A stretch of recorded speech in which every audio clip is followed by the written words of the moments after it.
There's a famous publication from the World Bank. I don't know if it is still available. It was called Accelerated Development in Africa by one Professor Elliot Begg. And it said, no. Africa's challenge is not resources, it is policy. They have the wrong policies. I will come to that. It is true, there were challenges of policies. But the problem was, but who will define those policies? I will come to that. Not long after that, they said, no, it is no longer policies. Africa's problem is capacity, execution. It's true, there were capacity execution issues, all right? But are they only problems in Africa? And was that surprising that young nations have capacity issues? Not long after that, I was then already, I believe, in government. They said, no, it's not only capacity, it is governance. And later it is institutions. The truth of the matter is, all these things were challenges, whether it is money, policies, governance, capacity, institutions. But when these are defined from outside, an external view, they become less than useful. But if these are defined internally by our own institutions, that is something different. There's another case for having institutions that define our policies, define our institutions, exactly to fill all those gaps. I'll come back to it. Now, I'll skip this for a moment. I'll skip that moment too. I want to show this. I want to come back to it. People who are in the development field should look at this thing carefully. I hear often about how we have a demographic dividend about to come. So investing in jobs and all this, that is true.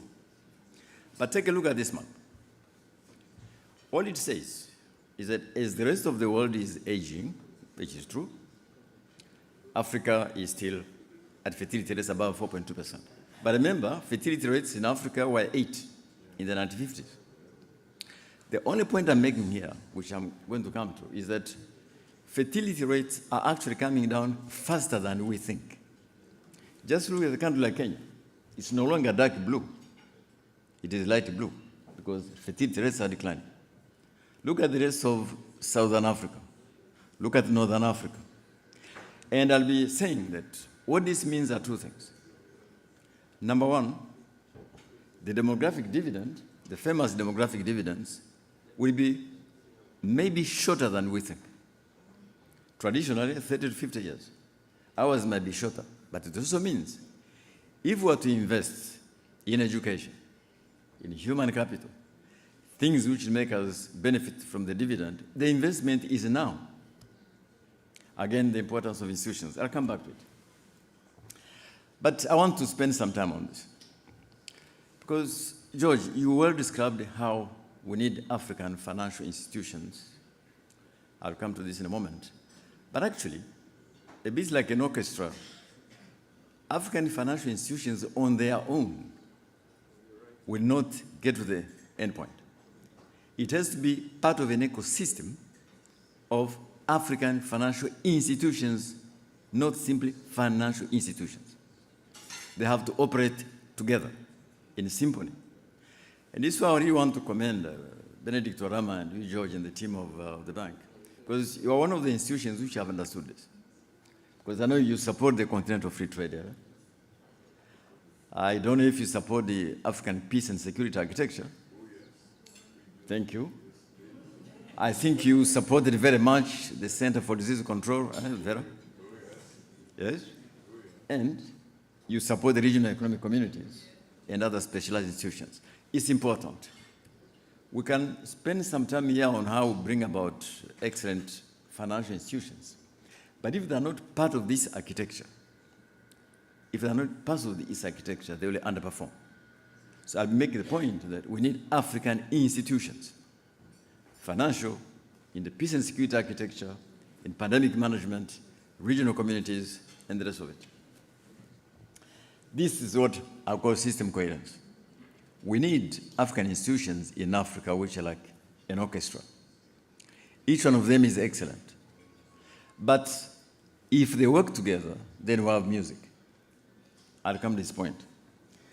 But anyway, since I've been given 30 minutes and I'm watching the... let me make a couple more points and I'll try to end on time. So, the fact that Africa, even though still dependent on external capital, still sits on a lot of resources among institutional investors, pension funds, sovereign wealth funds, insurance companies, that could be more effectively deployed for a comfortable return is well known. The total I've been told that it's in excess of 1.1 trillion. I've seen larger numbers. I think it depends how they are calculated. At one of the annual meetings, I think we went through this calculus. In the same spirit, we're all aware how huge surpluses are accumulating in markets with aging populations, instead of being deployed in youthful nations, not for development, but for attractive returns. Yesterday, Dr. Diop, head of the IFC, in the Financial Times, articulated this problem very well. He called it a systemic risk. I asked you to look up that article by Makta. And he called for a new model for emerging market funding. He was referring to the 400 trillion managed by institutional investors, only a fraction of which ends up in the global south, less than 10%. Now, this problem has eluded many initiatives for many reasons: perceived risk, currencies, governance, misaligned objectives, etc. I think I concur with Makta that we need a new model that to unlock that possibility based on the DFIs. But it can't be the DFIs alone. It has to be the DFIs and Africa's own institutions. So this is my second problem, why it's not simply mobilizing African capital. It is mobilizing African capital, but also intermediating with the capital from aging societies. It can't be done simply from outside the continent. We have to be part of it. Now, I will not go through the element of perception. George described it, and you saw what they are saying about it. And over time, I think institutions have been created to try and deal with, some of which you mentioned, George, which Babacar created. And I think these institutions do a great job, whether it is trade and project finance, insurance, reinsurance, infrastructure, housing, guarantee funds. I think the challenge now, which I think in the AMFI you are trying to address, is how to federate these institutions and bring about system coherence, each in their own mandate, but system coherence in an ecosystem. And I want to salute here the role played by African Bank truly over the years, particularly during the COVID crisis. I think two institutions played a major role. That was African Bank and Africa Center for Disease Control. But I want also to say this. As we think about Africa's institutions, it's not simply about money. Remember the evolution of development I just mentioned? Resource gap, policy gap, governance, capacity. It has also to be able to generate appropriate policies, influence global issues, all right? And anchor Africa's integration via the CFTA. It simply can't be mobilizing money. It has to be mobilizing money, deploying capital, but also generating policies which work for us. So when the Organization of African Unity was created, it immediately decided to bring about the African Development Bank. Now, George, remember this. When in the 1970s, a decision was made to expand the financial power of the bank. It was decided that, okay, there were issues in terms of capacity of the bank to borrow in the capital markets. So the capital of the FDB was open to non-African countries to the tune of 30%. That decision was not uncontroversial. It even led to the then president being unbelievably relieved of office. Babacar Ndiaye's predecessor, a gentleman from Ghana. Now, subsequently, it required astute husbandry in its governance structures in terms of things like the double majorities, location of the headquarters, the presidents, etc., to preserve what those who are skeptical called the potential loss of African character. Now, when the African Union was born at the turn of the millennium, the Constitutive Acts mandated the creation of three institutions. George mentioned them. The African Central Bank, to build towards a single currency, the African Monetary Fund, African Investment Bank, and even a Pan-African Stock Exchange. A few more have from time to time been proposed. I want to say, however, that it is very necessary that adequate care and attention and rigorous preparation are done to maximize chance of success and avoid the risk of underfilled aspirations. Either way, the current geopolitics leaves Africa with little option. We, of course, need strong global cooperation. The reality, however, is that the world is different now. Mercantilism is back in full force. Previously, it would have been dressed up in some form of free trade and global values. Not anymore. National interests now increasingly dominate the global view. This has always been the case, but is now much more explicit and emphatic. Global institutions like WHO, WTO, that smaller countries have always relied on, are now losing influence and resources and are being disregarded altogether as the world moves to multipolarity and fragmentation. Indeed, in the current publication of Foreign Affairs, I think I had it here. I hope I can, my skills have improved since then. Let me see. Yeah, I show this one. Look it up, this publication. There are two articles in there which are very interesting. One is by Mike Froman, who was President Obama's Trade Secretary. Another one is by Wally Adeyemo, who was number 2 at the Treasury until recently.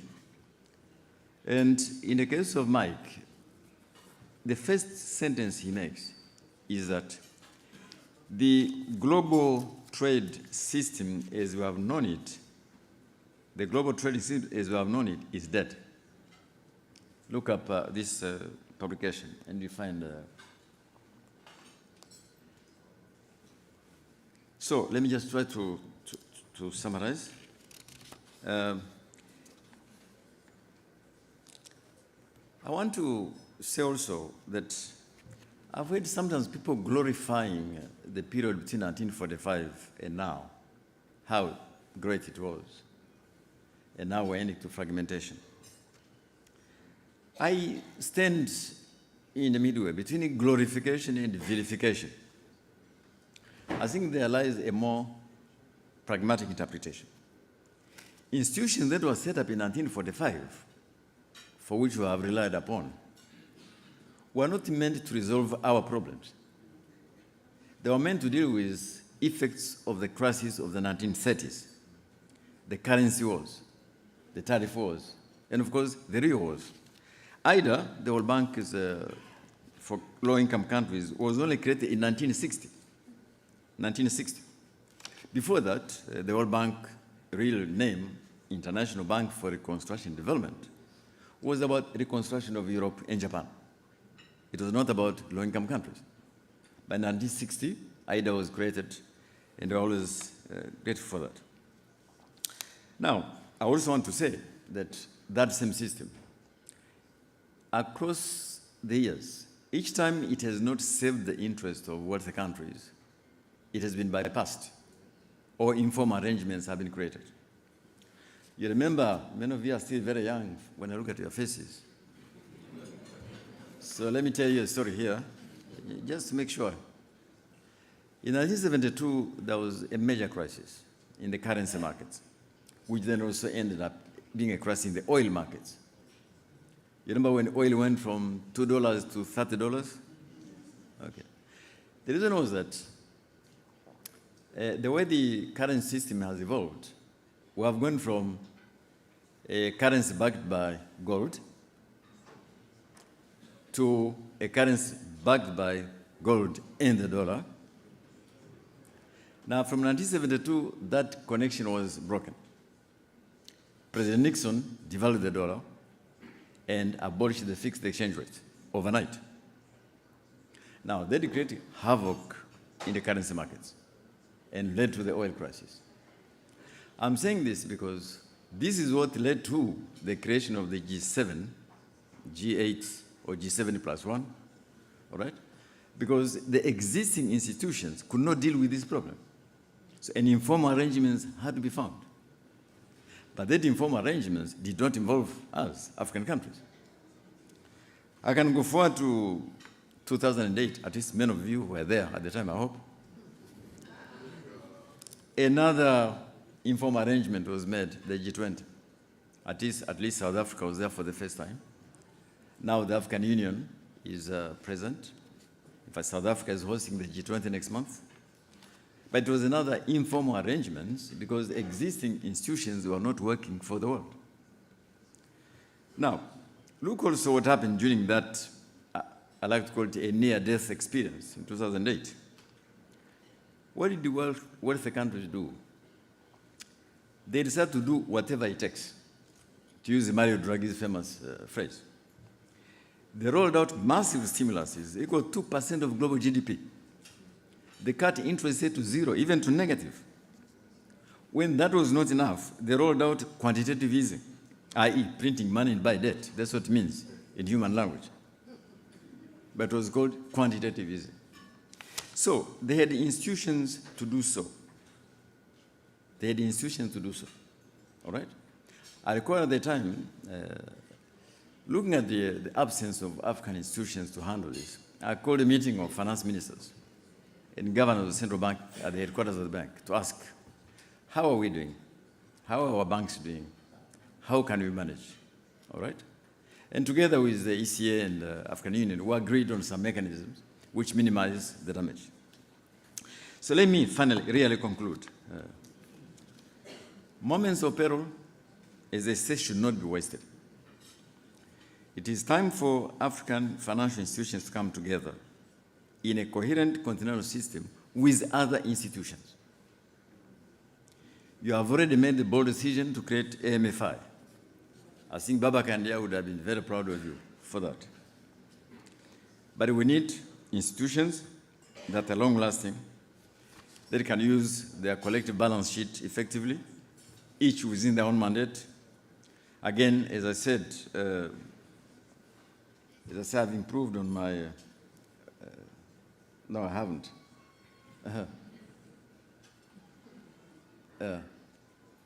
This one. This is what we need. If Afreximbank is very good on its own, that is not enough. It has to be good. So is Shared Africa, so is TDI, so is TDB, so is the African Union. If you work together like an orchestra, that is what will work. And therefore, I want you to think in terms of an ecosystem, in terms of system coherency. This will save Africa. I want to salute the new president of the FDB, CD, who has called for what he calls a continental financial architecture alongside a global financial architecture, side by side, which will bring all these institutions together. Afreximbank, AFC, Africa 50, Shared Africa, and many other regional institutions. However, I totally agree with your new president. This will happen only if the owners of these institutions provide meaningful support and demonstrate absolute ownership by providing the means and the political support needed at all times. By the way, this may include examining some of the regulations that impede them in mobilizing Africa's capital. Some, George mentioned, but I also want to add insurance regulations or pension regulations which impede beyond the border investment. Now, when Babacar Ndiaye set up Shared Africa, welcome, head of Shared Africa and African Bank, Africa was facing a moment of peril. Afro-pessimism, they called it. They called it the lost decade. But those institutions have stood the test of time. Now, we are at a similar point today because of the geopolitics. Now, we need these institutions not simply to step up, but to move to the next level. go to the next level in a system which is coherence. At the end of the day, the aim is economic transformation, decent jobs for our people, and Africa's full economic sovereignty, ending the aid and debt cycle, participating in global trade and investment at higher global value chains. Now, don't be surprised that for everyone who thinks African institutions are doing too little, there are those who fear that they are doing too much, that they are too small, they are overstretched, they take too much risk, and that they should limit themselves both in space and scope. We should absolutely disagree with that sentiment. It is time to step up. All institutions began small. I recall when we were trying to create Africa 50 Infra, the idea was quite modest. There are some things on funding infrastructure we could not do on the balance sheet of the FDB, but we could do it outside a balance sheet. And so we created this Africa 50 Infra. I had the same things. There are many other infrastructure vehicles. Why do we need one? I think now, I'm proud to say that they seem to be laying roots and working together with you. So I want to say that we believe in strong international cooperation. We want very strong international organizations. Now, strong African organizations will complement, not compete with, international organizations. And at this time of massive headwinds, what we need is a paradigm shift. As they say, it is time to organize, not to agonize. So, thank you very much.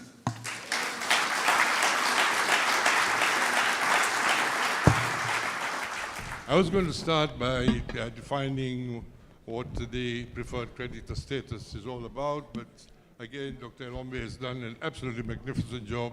He's explained what it is. But I think that before we go too deep into it, it'd be nice to get some clear definition. Just what is this preferred creditor status or treatment? What is it? Why is it so important? Why are people struggling so hard to maintain it? Why are people trying to remove this? I mean, there's a campaign going on, let's make no two ways about it. And the man who knows the answers to all those questions is sitting right here on my left, and he's an absolute expert in this, on this. So please, Dr. Mutise, please explain to us what is going on. Thank you very much, Amber, for this introduction. But firstly, it's my honor to be part of this very critical conversation, especially in the occasion of such great African thinkers and great African optimists who have run this race until where we are. So it is just our hope that we will be able to make the impact to that level that you have pitched so high. So the issue of the preferred creditor status, I think it's what we have been privileged in the African Union to advance and to bring to the policymakers the importance of preserving this status, because it lies really at the core of African financing ecosystem, which the distinguished speakers have outlined.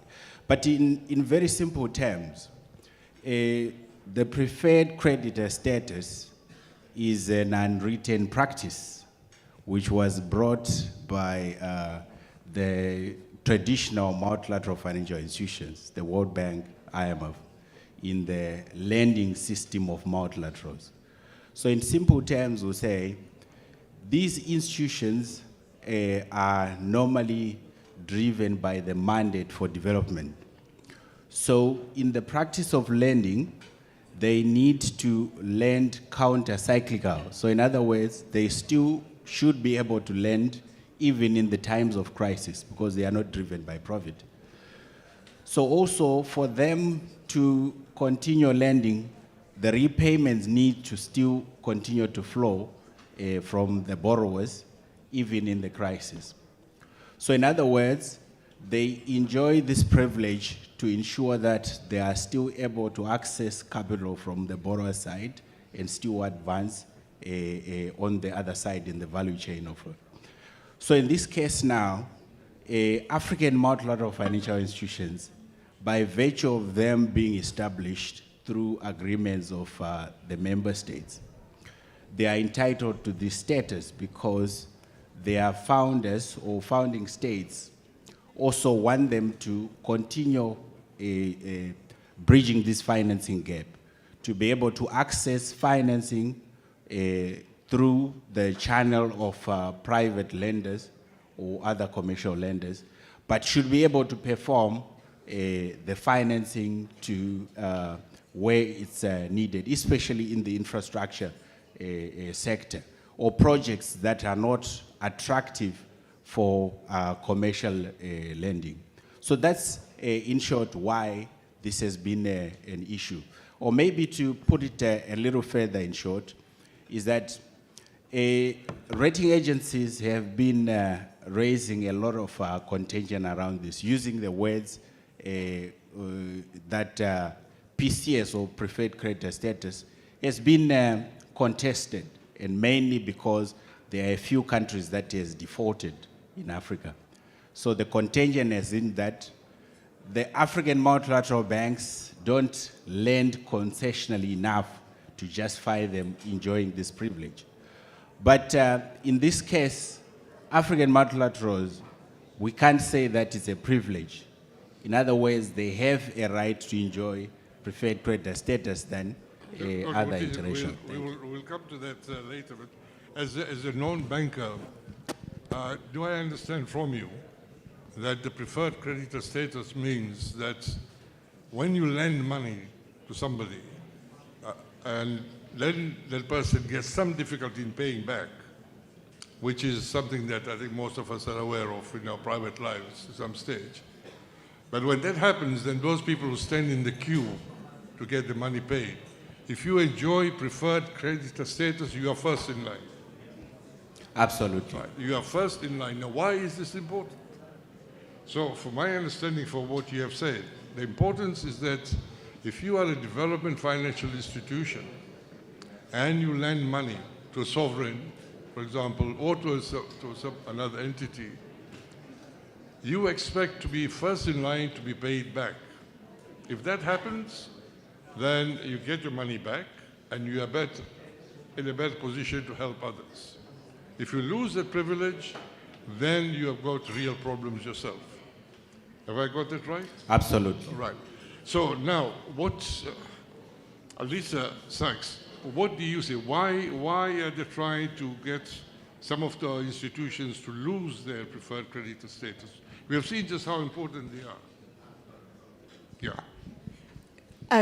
First of all, let me just say how extraordinarily privileged I am to be here among my mentors and teachers from whom I'm learning. So I feel like a student on the stage. But the reason I'm here, I think, is because I'm an observer of the complete perversity of our global financial architecture and how broken it is, and how actually it's not getting better, it's getting worse.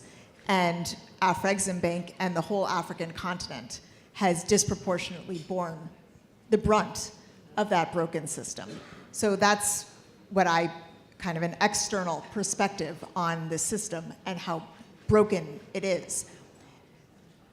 The one piece I would just add to your obviously expert explanation is not only that PCS enables the financing to be returned reliably, but that knowing that the financing will be returned means that development finance institutions that traditionally, unequivocally enjoy PCS are then rated accordingly because it is considered a lower risk. You're going to be first in line, you're going to get that rating. And not only does that mean that you get the financing back, but it means that with a high rating, you're able to borrow affordably on the international markets to be able to on-lend. So it's a double benefit, in a sense, it's not even a benefit, by the way, it's a double feature of development finance institutions, that you reliably get repaid and that you're able to borrow affordably. So even the suggestion of withdrawing that basic feature of development finance institutions is horrifically misguided. The only reason I could say why is because the whole system, it is part of a system that disadvantages developing countries and developing country institutions. So I can elaborate on that, but I think the only way to understand it is that the whole assessment of risk and the whole assessment of development finance institutions outside of the major development banks are consistently undermined. Lisa, I'm going to take you up on something, because Dr. Kaberuka said we need strong global cooperation. So you're saying the system is broken, but Dr. Kaberuka is saying, okay, we need our independence, financial independence and autonomy, but at the same time, we also need strong global cooperation, and actually we need the savings of outside world, so China, India, etc., to come to Africa to help finance our development. So if you're saying the system is broken, how are we going to get this strong global cooperation, especially in a world where we're seeing or new multipolarity, well, not new actually, but multipolarity and nativism? Well, we need to fix the system. That's why I'm here. So we do need to fix the system, because the basic point is that sustainable development and financing the critical infrastructure that's needed, which, by the way, is foundational to Africa's development needs, to access to energy, which is woefully still not universal in Africa, but broader development needs, building now resilience to the climate crisis that Africa didn't cause. All of that requires long-term affordable finance, public finance. Irrespective of pledges, which are, by the way, nonsense and they don't come through, irrespective of whatever the international community says about how they'll support the financing, they're not. We see that they're not. So Africa needs to be able to access long-term affordable borrowing from the international community. That's why we do need to stay connected with the rest of the system. Right now, the way that most parts of the international system assess risk is fundamentally misaligned with Africa's inherent creditworthiness, their growth prospects, including as recognized by the IMF, Africa has the highest growth rate of any other region in the world. So the way that risk is assessed is fundamentally misaligned, and it is undermining Africa's ability to borrow affordably to fund its long-term. And by the way, just one other piece, which is that the IMF that says that Africa is going to grow the fastest also tells African countries, but you can't borrow. You can't borrow. Don't invest publicly because you can't sustain the debt. So am I saying that that's an absolutely fixed, broken system? No, I'm here because we need to fix it and call it out. And I do think that there are new international partners for Africa that don't see it that way, that see the value of the partnership, that see the inherent promise in investing in Africa, and that will be allies in fixing aspects of the broken infrastructure. Yeah, thank you very much, Dr. Sachs. Just want to follow this thing through a little bit more. Is this system actually legal? From what I know, it's not a legal system. There's no legal obligation. This is a willing creditor, willing lender agreeing to it. Am I right? So in other words, the African Union has agreed. Absolutely, right? absolutely. So it's only the African Union and the African Union countries that can decide on this, in theory at least. Well, literally we can say that, but it's absolutely true that that decision lies with the borrower to grant that status to the lender, because they have the prerogative to exercise it. But I wanted to add one thing. I think Dr. Kaberuka has mentioned it. We were in the Moody's event today in the morning, And the Minister of Finance from Rwanda was there, and he mentioned the same thing of perception. Perception is very important in markets, and that is where we need to do a little bit more work to address the perception imbalance. Because if you question a certain component which builds up the framework of ability to access financing, it completely destabilizes the system. And it also caution investors already to exercise their ability to extend money at a certain cost. So we might be facing a difficult situation to address that in the immediate term, but it's a necessary objective to advance so that in the end, investors have a correct view of the actual risk than the perceived risk to allow capital to flow.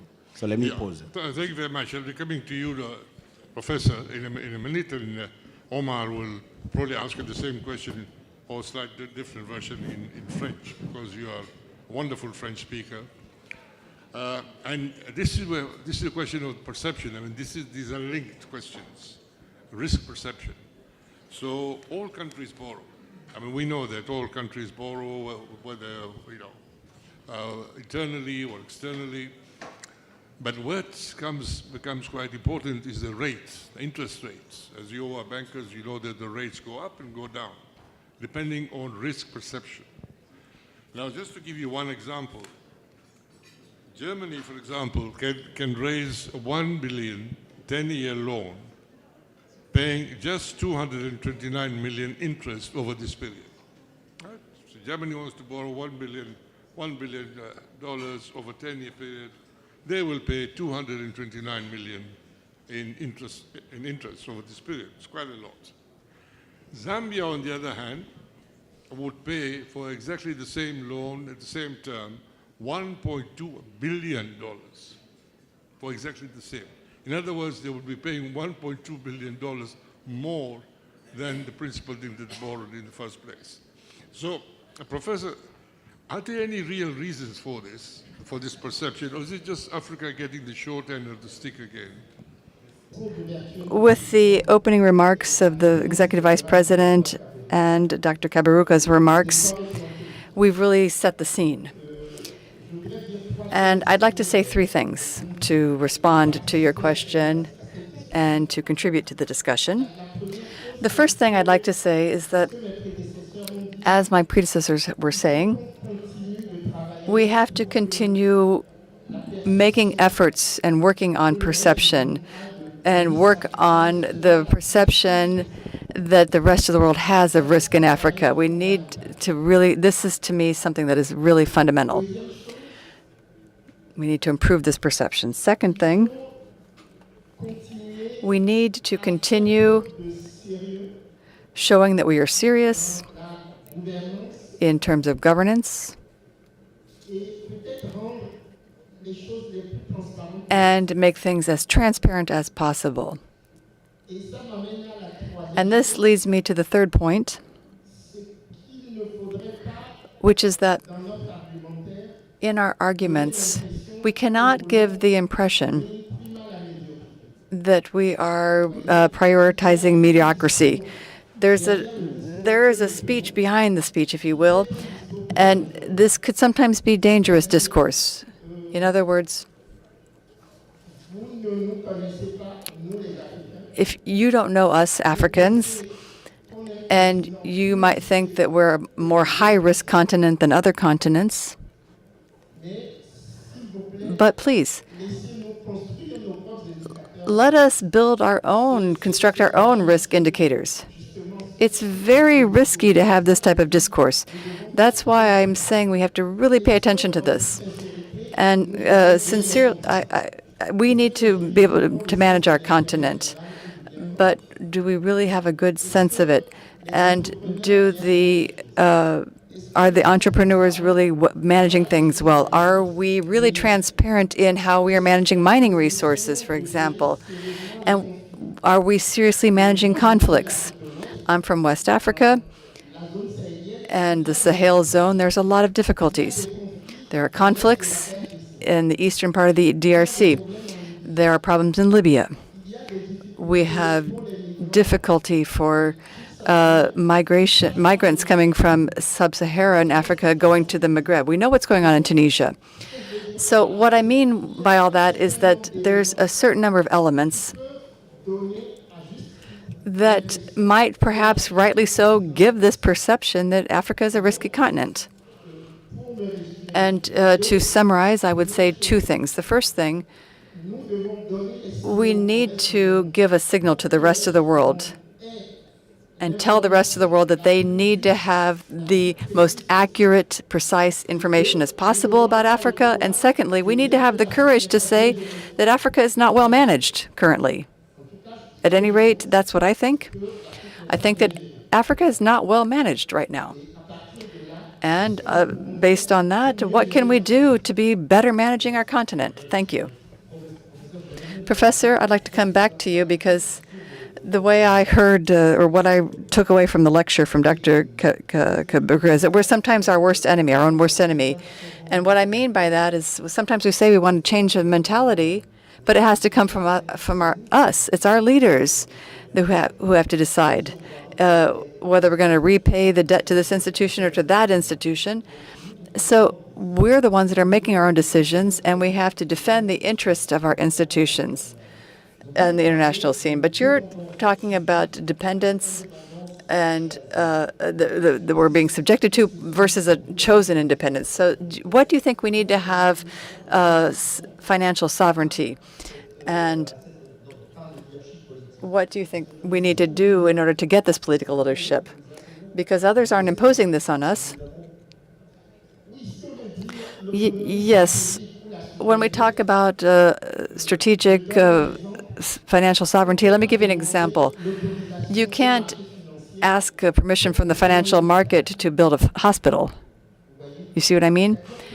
In other words, there are times when no matter what the perception is, whatever the rest of the world might think about the risk in Africa, a sovereign African state needs to be able to decide if it's going to build infrastructures or things for its citizens, no matter what happens. That's what sovereignty is. And that's why in my work, I always come back to the question of monetary sovereignty, because financing allows us to manage the risk, but it's money that helps us to manage uncertainty. And that's where this whole discourse around financing is incomplete, in my opinion, because for situations that we cannot predict, there's just money. And that is really the founding element for sovereignty. And that's why I think for 20 years I've been trying to fight against the CFA franc, because that's part of the French colonization. And I think that we don't want to assume this independence, this monetary independence. It's something you can't assume this independence unless you decide to be serious in how you manage things, because there are three things that I see are still not on my continent. We don't have a vision of our leaders, the ability to lead, and the ability to evaluate what we're doing. So until we're able to have this facility to be able to say that the rest of the world's going to keep looking at us as being a risky place, but we are not necessarily making the efforts we need to do to be able to earn this respect. And I fear that until we are able to do that, it's going to continue along the same lines. Thank you so much. Yeah. Dr. Sachs would like to come in. Yeah, yes. Thank you. I will not comment on the politics that I don't know in Africa. I will reserve my criticism of politics for my own country. There's plenty deserved. But what I would say, there's some components of risk perception that are exogenous. I would ultimately completely agree with you for many reasons. This is why Africa should build its own financial institutions. That requires both leadership, but a number of other structural changes. But let me just note some aspects of risk perception that is not easily controllable by the continent. And this is primarily how risk rating agencies assess risk. The main reason that risk agencies say that Africa countries cannot assume debt, whereas developed countries, by the way, have much higher debt ratios, and that doesn't concern the rating agencies, is because developed countries have deep capital markets. They borrow in their reserve currencies. They have central banks. They have liquidity mechanisms. So that gives confidence to the rating agencies that the developed countries can manage the debt. But those are features of the international financial architecture. The fact that African borrowers have to borrow in hard currency and not in their own currency, the fact that there aren't international liquidity mechanisms to manage liquidity crises, which happens when you have to borrow expensively and short-term for long-term investments. You have liquidity crises, not solvency crises. And the rating agencies don't distinguish that, the IMF doesn't distinguish that, and there aren't liquidity mechanisms. So these perceptions of risk are functions of the financial architecture. By the way, added to that, the credit rating agencies consider poverty to be the most decisive indicator for risk, implicitly and explicitly. Credit ratings are correlated with GDP levels. They consider where you borrow from to be a consideration of risk, not how much in the terms of your borrowing, but where you borrow from. They consider data transparency and policy stability, which are basically how much African states are integrated with Western markets to be functions of risk. And then they don't recognize that their perceptions of risk are self-reinforcing, because those are structural constraints. When Africa can't meet them, they're downgraded. That makes the borrowing more expensive. It makes the liquidity a challenge, and so on. So this is not at all to negate your point for the imperative of every country, every region, and I'll start with my own, to manage its country well. But I do think that there are aspects of risk perception that are structural, and they're reinforcing structural issues. And those are the ones at least I, from outside of the continent, am determined to address. Thank you very much. Thank you very much indeed, Dr. Sachs. I just want to remind you that when we finish the panel discussion here, we'll have about 10 minutes question and answer from you. So, be ready to come up with your questions when we come to it. But there's one point that I wanted to raise with you. One of the criticisms that has been made for organizations like African Bank is that they've gone outside their mandate. Instead of being simply a trade bank, a trade finance bank, they are financing other things. They're giving some loans directly to countries in need. They are going into things like financing health facilities. They're going into things like financing education facilities. They're even going into things like financing entertainment. I mean, we all know that Hollywood and Bollywood are earning billions and trillions of dollars, but when it comes to Africa, trying to go along the same way to develop our own talent, then suddenly, it's too much risk. I mean, you guys can't do this. But the whole ecosystem of Africa is very different from the ecosystem in the developed world. You cannot have trade if you have no infrastructure. End of story. You cannot have intelligence trade without education. For education, we need schools. You need healthy people. You need hospitals. So if an organization like African Bank feels that they need to invest in these kind of facilities, what have they done wrong? And the thing is that their record is excellent. They haven't lost money. They've made profits. And even that has been used against them. Why do you make profits? If you're making profits, then you're a commercial bank. What? I mean, it is part of their mandate. They have to manage money. I mean, this is not their money. It's money. They do it. So it is not just the architectural system is broken. It's only broken when it comes to Africa. And I think one of the ways to do it as Dr. Kaberuka and others have pointed out today, is that we go our own way, eventually. I mean, finance does not only come from one source. Finance can come from all sorts of sources. We have domestic financial sources, huge amounts. There are sovereign funds that can also be put into use. So I would like to get from the audience two things. One, you're also working, Dr. Mutisa is working on the Africa credit rating agency, so that this agency will then make its own credit rating and it will rank companies. I don't know how far they've gone. So if you can tell us briefly about it, and then I'd like the professor to see how we can break this chain once and for all. Please. Thank you, Amba. I think you have just summed it all, that it's all about building an ecosystem.